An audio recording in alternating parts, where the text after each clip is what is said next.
चलिए, तो हमने अभी तक जो डिस्कस किया है हेलो एल्केन्स के बारे में डिस्कस कर रहे थे। तो आज डिस्कस करेंगे एक poly hello compounds, poly hello compounds, ठीक है। और उन पहले देखते हैं पॉली हेलो कंपाउंड्स होते क्या हैं, पॉली हेलो या पॉली हेलोजन कंपाउंड्स, ठीक है। तो पॉली हेलोजन कंपाउंड्स में कौन कौन से थे, जिनमें ऐसे कंपाउंड्स इसमें more than one halogen atoms attach हों।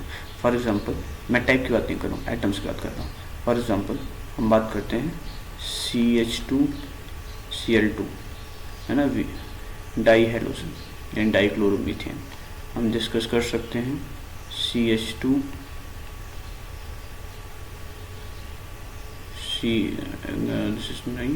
CH2 chloroform, CHCl3 chloroform, CHI3 iodoform, है ना। ये सब क्या है, पॉली हेलोजन कंपाउंड्स हैं। CCl4 not Cl, it may be CBr4 also, है ना।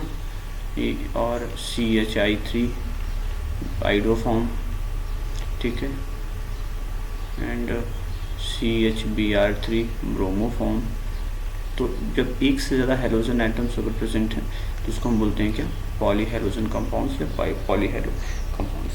इन पॉली हेलो कंपाउंड्स में दो इम्पॉर्टेंट कंपाउंड्स हैं, जिनमें first iodoform and second is chloroform, ठीक है।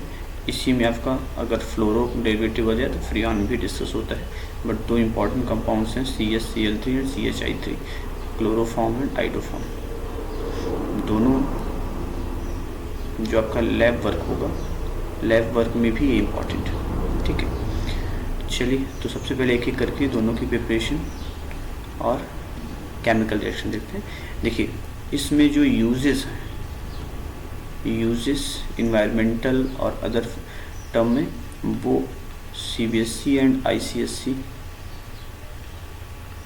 एंड CBSE दोनों के लिए एप्लीकेबल्स इम्पॉर्टेंट है, लेकिन जो प्रिपरेशन है वो केवल ICSE के लिए है ना। प्रिपरेशन और अदर केमिकल रिएक्शंस केवल ICSE के लिए हैं, और बाकी चीज़ें जो एप्लीकेशन बेस्ड क्वेश्चन है वो CBSE में है। CBSE में क्योंकि प्रिपरेशन और उससे केमिकल रिएक्शन से रिलेटेड जो सिलेबस है वो डिलीटेड है, ठीक है। तो सबसे पहले डिस्कस करेंगे इसको, प्रिपरेशन को। तो देखिए, अब बात कर रहे हैं हम क्लोरोफॉर्म की, ये भी ध्यान रखिएगा, हम क्लोरोफॉर्म को डिस्कस करने चल रहे हैं अभी, है ना। आइडोफॉर्म को बाद में डिस्कस करेंगे, ठीक है। तो वैसे इसका अगर IPAC नाम लिखोगे तो क्या लिखोगे, 1,1,1 ट्राई क्लोरोमीथेन, क्लोरोमीथेन, ठीक है। अब बात आती है इसकी प्रिपरेशन की, इसी को क्लोरोफॉर्म भी कहते हैं ना, क्लोरोफॉर्म। अगर हम प्रिपरेशन की बात करें तो हमें बनाना क्या है, पहले एक ड्रग कर लेते हैं, CHCl3 हमको प्रिपेयर करना है। तो इसकी जो प्रिपरेशन मेथड्स हैं उनमें देखो किन किन मेथड से आप इसको बना सकते हो। तो सबसे पहला मेथड है वो है एथेनॉल के थ्रू। अगर हमारे पास एथेनॉल है तो एथेनॉल के थ्रू हम इसको बना सकते हैं, एथेनॉल के थ्रू हम इसको फॉर्म कर सकते हैं। कैसे प्रिपेयर कर सकते हैं वो देखते हैं बाद में, है ना, केमिकल रिएक्शन के थ्रू। और सेकेंड रिएक्शन है, और वो रिएक्शन है हमारी एसीटोन के थ्रू। एसीटोन से कैसे प्रिपेयर कर पाएंगे। And third one is how will you reduce oxidise CH2Cl2 to CaCl3 by halogenation, not reduction, by halogenation Cl2 and HNO or heat. And fourth is reduction of CCl4 to CaCl3, Cl4 to CaCl3 by reduction by using zinc or Fe plus HCl। तो कैसे अब हम ये सारे method हमको discuss करने हैं। तो ये मोस्टली ये 4 मेथड्स हैं अपने पास। एथेनॉल से कैसे प्रिपेयर करेंगे, एसीटोन से कैसे प्रिपेयर करेंगे, ठीक है, और डाइल्किल हैलाइड से कैसे करेंगे, एंड कार्बन टेट्राक्लोराइड से कैसे करेंगे। इन 4 मेथड से हमको इसे प्रिपेयर करना है, ठीक है। तो इसमें सबसे ज़्यादा इम्पॉर्टेंट है हमारा ये दोनों, एथेनॉल और एसीटोन। चलो इसको भी डिस्कस कर लें एक एक करके। तो सबसे पहले एथेनॉल से कैसे फॉर्म करेंगे, एथेनॉल से कैसे प्रिपेयर करेंगे। तो एथेनॉल से अगर हमें क्लोरोफॉर्म प्रिपेयर करना है तो उसके लिए हमें देखिए कई स्टेप्स हैं। सबसे first, ethanol with calcium oxychloride and base KOH और NaOH, इसकी हेल्प से कैसे प्रिपेयर करेंगे वो देखते हैं। तो इसकी पहली स्टेप मैकेनिज़्म है कि हमारे पास क्या है, CaOCl2। अगर इसकी रिएक्शन हम वाटर से करा दें, सपोज H2O, तो क्या फॉर्म करेगा, CaOH twice plus chlorine gas emit हो जाएगी। ये जो क्लोरीन गैस इमिट हुई ना, ये क्लोरीन गैस सेकेंड स्टेप में रिएक्ट कर सकती है एथेनॉल के साथ, CH3CH2OH इसके साथ। अब जब ये क्लोरीन यहाँ से रिएक्ट करेगी, और सिर्फ रिएक्ट नहीं करेगी, उसके बाद इसकी हाइड्रोलिसिस भी करेगी, है ना। तो हाइड्रोलिसिस करते हुए क्या फॉर्म करेगी, CH3CHO प्लस 2HCl। ठीक है, इसके 2 हाइड्रोजन यहाँ से रिमूव करिए और Cl यहाँ पे है, 2HCl फॉर्म होंगे। अब जो ये एथेनॉल बना, एथेनॉल, तो अब ये एथेनॉल क्लोरिनेशन में जाएगा, हेलोजिनेशन यानी क्लोरिनेशन के थ्रू पास होगा। तो CH3CHO react with 3Cl2 molecule and from chloral, क्या फॉर्म करेगा, chloral. Chloral means CCl3CHO, this is chloral, this is chloral. ठीक है, ये बहुत इंपॉर्टेंट है, कभी भी डायरेक्ट पूछ लेता है कि आप एथेनॉल से क्लोरल कैसे फॉर्म करेंगे, है ना। And fifth step is hydrolysis, basic hydrolysis. तो हमें पता है कि यहाँ पे हमने कैल्शियम हाइड्रोक्साइड प्रिपेयर कर रखा है पहले से, तो CCl3CHO it react with calcium hydroxide and it will form CHCl3 plus calcium formate HCOO twice Ca। तो इस तरीके से हम क्लोरोफॉर्म का फॉर्मेशन, एक मेथड तो ये है। फर्स्ट मेथड में हमने क्या किया है, ब्लीचिंग पाउडर की रिएक्शन हमने कराई है, यानी ऑक्सीडेशन किया है इसका। ठीक है, किसका ऑक्सीडेशन है, Cl नेगेटिव का Cl2 में ऑक्सीडेशन किया है। और सेकंड स्टेप में क्या किया है, उस एथेनॉल का जो हमारे पास था उसमें उसका हेलोजिनेशन हमने करा दिया, यानी कि क्लोरिनेशन। तो एथेनॉल, तो आप इसको ऑक्सीडेशन भी कह सकते हैं, ये भी क्या है, ऑक्सीडेशन ही है। क्यों इसको ऑक्सीडेशन है और ये भी ऑक्सीडेशन है, रीज़न ये है बेटा कि इस केस में क्लोरीन का ऑक्सीडेशन हो रहा है और यहाँ पर एल्कोहल को एल्डिहाइड में ऑक्सीडाइज किया जा रहा है। फिर इसे कहते हैं हेलोजिनेशन, हाइलोजिनेशन, क्योंकि हाइड्रोजन का हाँ, उसके बाद फिर इसको कहते हैं हाइड्रोलिसिस, बेसिक हाइड्रोलिसिस। ठीक है, तो इस तरीके से आपको क्लोरोफॉर्म प्रिपेयर होता है। एक मेथड तो ये हुआ। सेकंड मेथड क्या है वो देखो।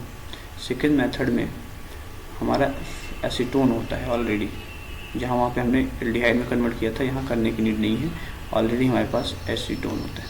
तो एसीटोन होता है तो क्या करेगा, तो एसीटोन है CH3COCH3।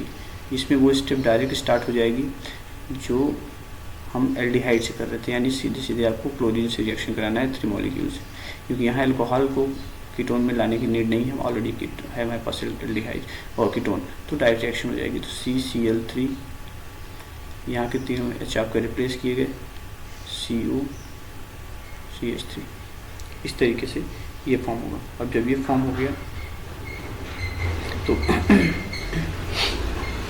अगले स्टेप में बहुत सिंपल सी रिएक्शन है, ये अब रिएक्ट करेगी CH3COCCl3। अब इसकी रिएक्शन आप करा दीजिए CaOH ट्वाइस से, तो क्या बना लेगा ये बनाएगा CHCl3।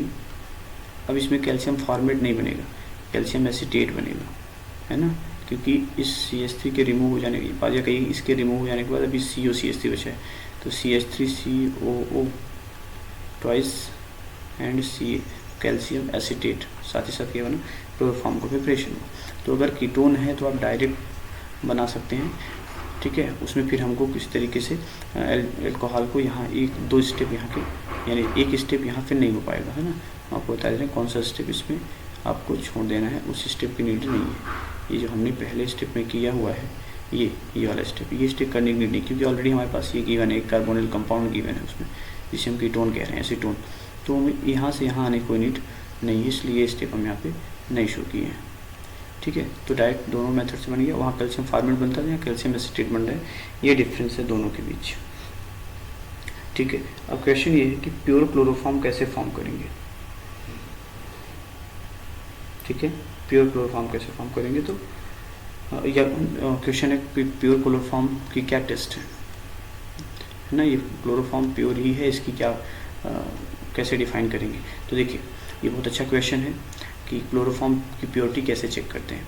तो क्लोरोफॉर्म की प्योरिटी चेक करने के लिए अगर हम कभी क्लोरोफॉर्म की रिएक्शन किससे करा दें, हम सिल्वर नाइट्रेट से करा देते हैं, AgNO3 से। तो इससे कराने पर आपको मिलना चाहिए AgCl का white PPT, white PPT form होना चाहिए। लेकिन वाइट PPT नहीं फॉर्म होता क्लोरोफॉर्म के साथ। ऐसा क्यों?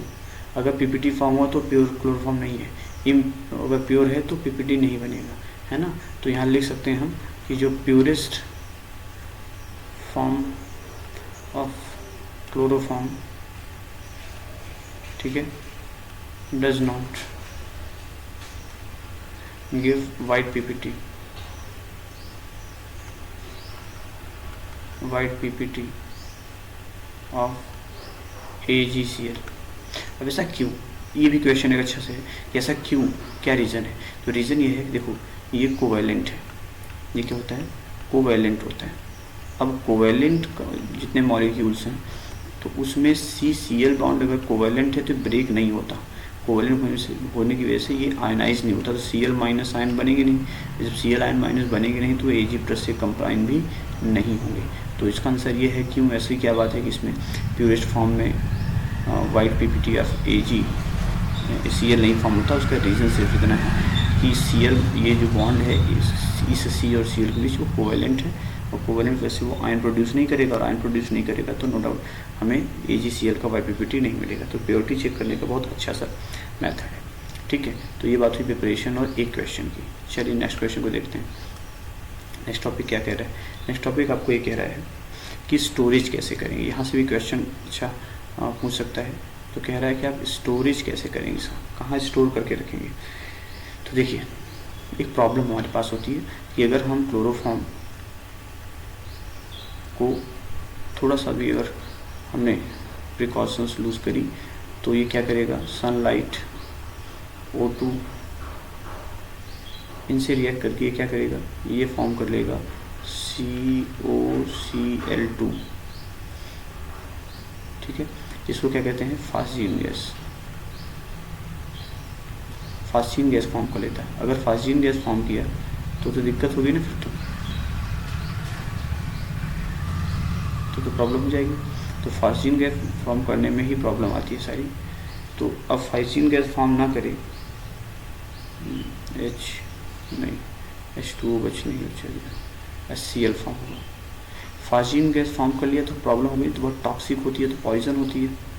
तो अगर पॉइजन है ये, तो इसको कैसे हम, इस प्रॉब्लम को कैसे हम सॉर्ट आउट करेंगे। तो इस प्रॉब्लम को सॉर्ट आउट करने का 3 तरीके हैं। फर्स्ट, पहली बात तो सनलाइट से दूर रखिए, इसके पास सनलाइट नहीं आनी चाहिए। और सनलाइट से बचने के लिए हम इसको किस में फॉर्म कवर करते हैं, पैक करते हैं,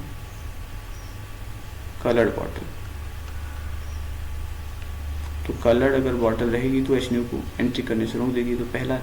दूसरी प्रिकॉशन ये है कि मान लो थोड़ा बहुत ऑक्सीडेशन हुआ तो क्या करेंगे, तो थोड़ा बहुत ऑक्सीडेशन नहीं, थोड़ा सा क्वेश्चन ले लेते हैं कि अगर एयर चली गई तो, मान लो आपने कलर्ड बॉटल तो रखते लेकिन एयर चली गई तो एयर चली गई तो क्या, उसको रोकने के लिए क्या करते हैं, हम इसको फुल भरते हैं, बिल्कुल फुल पैक करते हैं, बिल्कुल फिल करके, बिल्कुल स्पेस ही नहीं रह देते उस बॉटल में। तो फुल रहेगा नहीं, फुल रहेगा तो ऑक्सीजन के लिए स्पेस नहीं रहेगा, तो ऑक्सीजन अंदर नहीं जाएगी।